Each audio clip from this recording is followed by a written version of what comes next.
Mga tropa, alam niyo ba na noong 1992 ay nagkaroon ng isang malaking epic failed na promotion ng isang produkto na sana ay isang malaki at masayang pakulo ng isang soft drinks company na humantong sa madugong trahedya na naging sanhi ng pagkawala ng buhay ng ilang katao at trabaho ng libo-libong empleyado.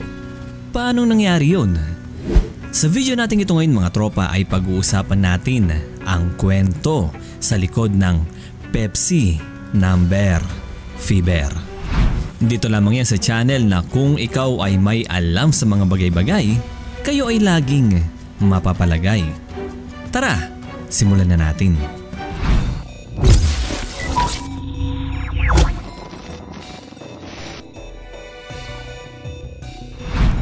Ang Pepsi at Coca-Cola ay ang dalawang tinaguriang halimaw pagdating sa industriya ng mga soft drinks. Sila ang pinaka may mahigpit na kompetisyon noon at napabilang pa nga sila mga tropa sa kung tawagin ay Cola Wars. Pero ayun na nga mga tropa, sa kabila ng mahigpit na labanan ay obvious namang mas patok sa merkado ang Coca-Cola. Sa kabila ng pagiging number 1 ng kalaban ay hindi sinukuan ng Pepsi ang pagkuha ng ninanais na spot at nagpatuloy sa pagbebenta ng kanilang produkto. Hanggang sa kalagitnaan ng kanilang kompetisyon mga tropa ay nakahanap na nga ng magandang tiyempo ang Pepsi upang malamangan nila ang Coca-Cola sa kanilang kompetisyon. At ito na nga yung kanilang tinatawag na Number Fever na kanilang inanunsyo sa publiko noong February 1992. Para sa mga hindi aware, isa itong marketing campaign ng Pepsi kung saan bawat tansan na kanilang ilalabas kasama ng produkto ay magkakaroon ng unique codes na iikot lamang sa numero 1 hanggang 999. Ang kasalukuyang marketing specialist ng Pepsi noon na si Pedro Vergara ay kumpiyansang magiging successful ang proyekto nilang ito. Kasi naman noon ay una nang naging matagumpay ang marketing strategy na ito ng Pepsi sa Latin America. At kaya naman noong 1992 ay tuluyan na nga itong inadapt ng Pepsi Philippines sa paniniwalang magiging successful din naman ito sa bansa. Lalo na't kilala pa ang mga Filipino na isa sa top consumers ng carbonated drinks sa buong mundo. At mga tropa, noong mga panahong iyon ay nasa halos 65 million lang ang populasyon ng Pilipinas at talagang ang kita ng mga mamamayan ay sapat lamang upang tustusan ang pang-araw-araw nilang gastusin. Kaya naman nang i-launch sa bansa ang Number Fever ay agad na kumagat ang mga Pilipino sa pag-asang ito na ang babago sa kanilang buhay at maging instant milyonaryo. Dahil sa campaign ng Number Fever ay biglang tumaas ang sales ng Pepsi at muntikan na rin itong malampasan ng Coca-Cola. Pero ang tanong mga tropa, paano nga ba makakasali sa Number Fever na ito ng Pepsi? Well, simple lang naman ang mechanics nito mga tropa. Kailangan mo lang naman na bumili ng isang bote ng alinman sa kanilang produkto gaya ng Pepsi, Mirinda, 7up at Mountain Dew sa mga suking tindahan o mga food court o kung saan pa man na mayroon nito. Pero syempre ay kailangan mo lang tignan ang unique code sa loob ng tansan na iyong nakuha. At kung maswerte ka at nakuha mo ang itinala nilang winning number, ay maaari kang manalo ng tumataginting na 1 milyong piso. Aba, sa laki niyan ay paniguradong kakagat talaga sa kanilang pakulo ang mga Pilipino. Actually mga tropa hindi lang naman 1 milyon ang inilaan ng Pepsi para sa proyektong ito. Aba, kung merong grand prize malamang ay meron din namang mga minor prizes. Ang bawat winning numbers ay may katumbas na premyong nagkakahalaga mula 100 pesos hanggang 1 million pesos. Oh, hindi ka na rin talo, diba? Sa mga naghihinala dyan na baka mayroong scam ang ganitong pakulo ng Pepsi, well mga tropa, siguradong 100% na legit itong number fever ng Pepsi. Sa katunayan nga mga tropa ay marami nang nanalo na nagpatunay na legit ang campaign na ito ng Pepsi. Sa publiko din kasi nila inaanunsyo ang winning numbers sa pamamagitan ng telebisyon. Kaya ay mas nagkaroon ng tiwala ang publiko dahil aktwal nilang napapanood ang pagdraw ng winning numbers gabi-gabi. Ilang buwan matapos ang launching ay agad na sumikat itong number fever. Malinaw na mas malinaw pa sa araw na tumaas ng halos 40% ang annual revenue ng kumpanya.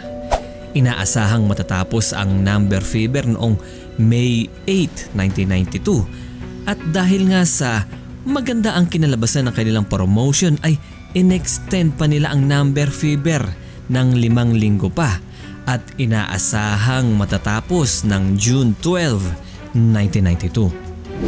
Maayos ang takbo ng lahat hanggang sa mangyari na nga ang hindi inaasahan. Dahil sa kagustuhang manalo ng ilan sa nalalabing panahon ay napilitan ng iba nating kababayan na gumamit ng dahas upang mapasakamay nila ang tansa na mayroong winning number. May ilang mga tindero at customer ng tindahan ng umano ay nag-away dahil sa ibang tansan umano ang inabot ng tindero doon sa ilang mga bumili. Nagdulot ito ng malalang komosyon sa bansa at kahit pa nakarating ito sa pamunuan ng Pepsi ay ipinagpatuloy pa rin nila ang pakulo alang-alang sa inaasam nilang market dominance. Matapos nito ay dumating din sa puntong nailagay ng Pepsi sa alanganin ang kanilang sarili. Bakit kamo? Well, noon kasing inanunsyo na ang grand winning number para sa number fever na ito ay napagtanto ng kumpanya na nagkaroon sila ng napakalaking pagkakamali. At mga tropa ang pagkakamaling ito ay naganap noong May 25, 1992 nang i-anunsyo ng evening news program na TV Patrol ang winning number na 349. Para sa magiging bagong milyonaryo ng Pepsi number fever. Ayon sa pamunuan ng Pepsi Philippines ay 2 tansan ang ginawa nilang nakaimprenta ang numerong 349 na mayroong 2 posibleng mananalo ng tigwa 1 milyon. At itong tansan na ito ay mayroong kasamang unique serial code para sa confirmation na legit itong tansan na ipipresenta kapag kukunin na ng nanalo ang kanilang premyo. Pero mga tropa, imbes na 2 katao lamang ang dapat ay magke-claim ng tig-1 milyon, ay dinumog sila ng halos libo-libong katao na mayroong hawak umano ng winning battle cups na may nakaimprentang winning number na 349. Ikinagulat naman ito ng kumpanya at agad na inalam nila ang sanhi ng error na ito at saka naglabas ng public notice upang ipaliwanag ang nangyari. Ayon sa kumpanya, isang transmission error ang nangyari dahil ang number 349 ay una na umanong nailista bilang non-winning number.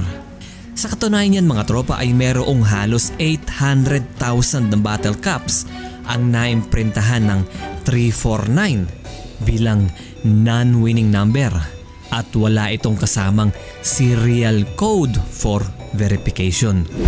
Kaya naman ay napaka-imposible umanong mabigyan ng tig-1 milyon ang ganyang karaming katao. Dahil mga tropa kapag nagkataon ay halos 800 billion pesos ang ilalabas nilang bilang kabayaran. Sa bandang huli mga tropa ay inalok na lamang ng kumpanya ng tig 500 pesos ang bawat taong mayroong hawak na 349 battle cup bilang gift of goodwill umano.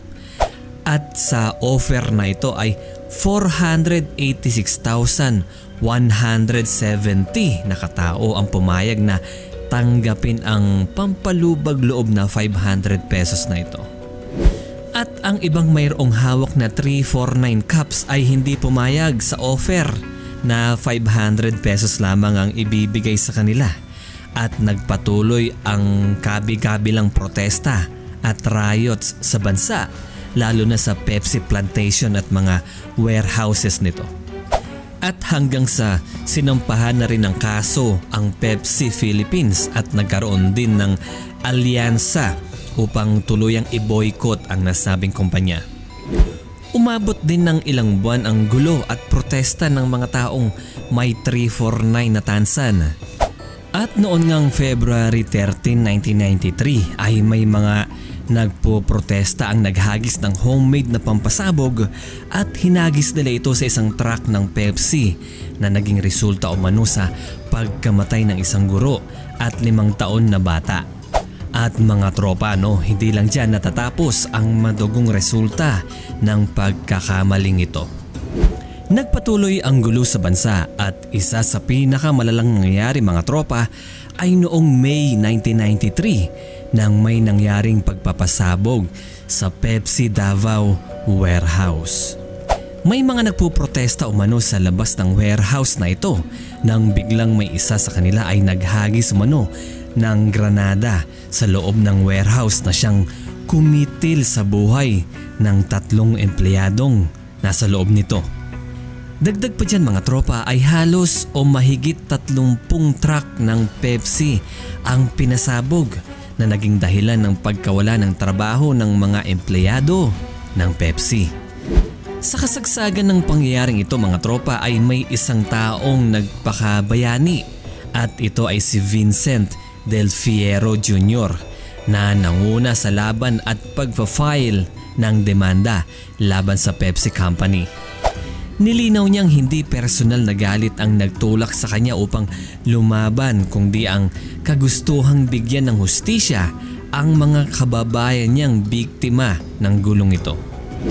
Dahil sa tindi ng epekto ng kaguluhang ito ay imbis na makakuha ng pwesto sa merkado ang Pepsi ay tuluyan na nga itong lumagpak. Nalusutan naman ng kumpanya ang patong-patong na kasong isinampa sa kanila. Pero mga tropa, #never forget din ang peg ng mga naging biktima kaya naman ay patuloy na nalaglag sa ranking ang Pepsi Company. Kaya naman mga tropa, noong mga panahon na yon ay lubusang halos mawala na sa merkado ang lahat ng produkto ng Pepsi.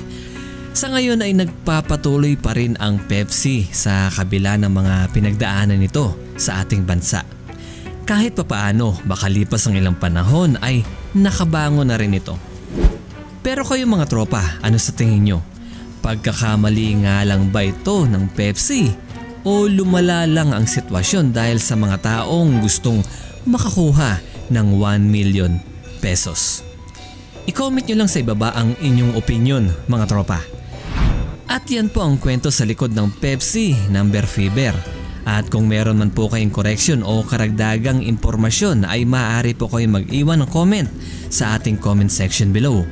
Maraming salamat po mga tropa at kita-kits muli tayo sa ating mga susunod na videos. Mata ay masyo! Living life every day, late at night, not okay. All I want and I pray, all I need are some better days. Fuck me, I'm looking in the mirror, so foggy but I've never seen clearer. I don't really think anyone can save me, and honestly I'm not really sure I want saving. I like to be my own worst enemy. There's no risk if you don't try at anything.